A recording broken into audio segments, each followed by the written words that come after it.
Ngayon ay anong masasabi mo na sa mga lumalabas ngayong balita na si Joy daw ay may narekta na sponsor. Ano masasabi mo doon ay?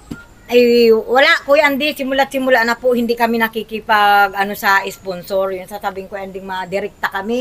O madirekta sa amin ang sponsor. Wala, Kuya Andy. Yan. Talagang napapanood din naman po siguro Kuya Andy ng lahat na kahit maliit na bagay, nadaan kay Kalingap Rab o kahit kanino nadaan bago makarating sa amin. Tanda mo, gaano katotoo, ito one-on-one interview ko sa iyo, no? Gaano katotoo, Joy, yung mga nababalitaan na ikaw daw ay may rumirikta na sa inyo, na sponsor sa iyo, lalo tigit sa iyo. Gaano katotoo yan, Joy? Gusto ko sa iyo manggaling.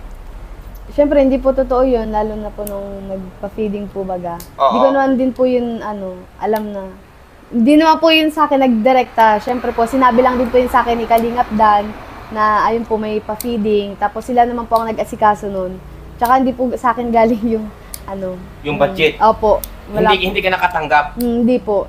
Ayan, direkta ka na daw sa sponsor. Gaano katotoo yun, Joy, na tumatanggap ka ba ng rekta na pira galing sa sponsor? Hindi din po.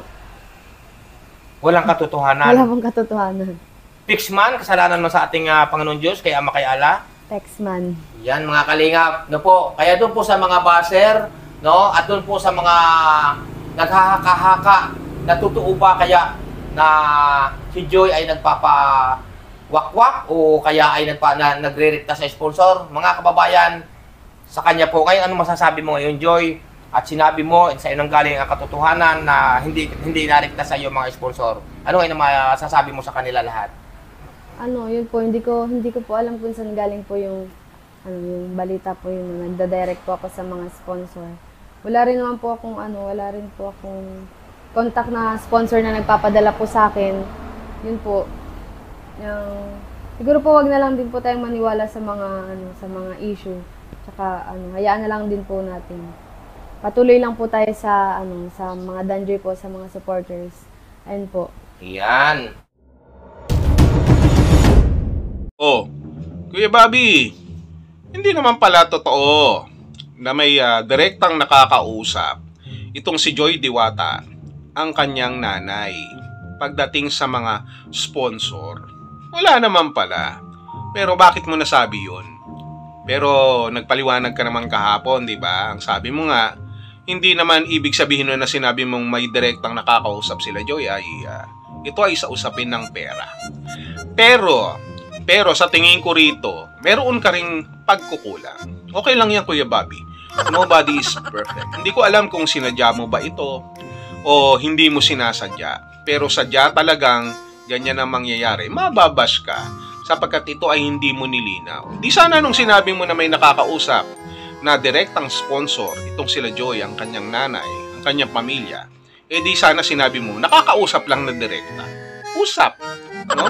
Civil na tinatawag. Kahit sabihin pa natin ito na hindi dapat, pero nangyayari talaga yan. Nag-uusap lang naman. Pero sana sinabi mo, wala pong involved na pera o wala pong binibigay na pera. Kasi ang nangyari ngayon, dahil dun sa sinabi mo na may direkta na alam mo na sinasabi mo o sasabihin mo na pangalan, maraming nang bash kay Joy. May mga nag-aantay dyan ng pagkakamali.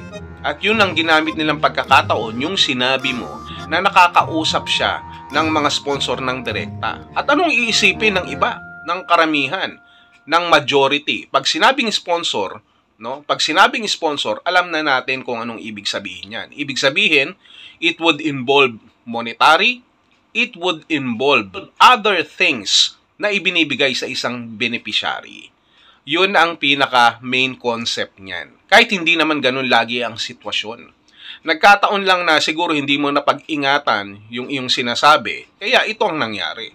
At ito nga, pinuntahan ni Sir Andy Kayakap, itong pamilya ni Joy, si Joy mismo at ang kanyang nanay, at pinabulaanan ang mga sinasabi mo na sila ay nakakakausap ng mga sponsor na direkta.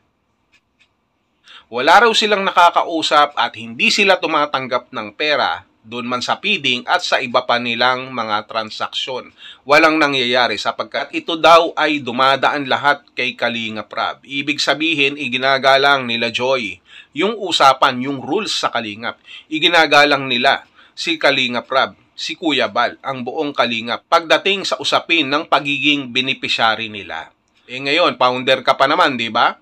O, okay lang yan minsan umaray, okay lang yan. Pero dapat nilinaw mo kasi nga nababa sila Joy. Iniisip ng iba na nagsasarili na, no? Na nagpapawakwak at alam niyo naman na pagdating sa usapin ng pakikipag-usap ng direkta sa mga sponsor at sa ibang tao, that is very forbidden. Marami nang nangyari na ganyan.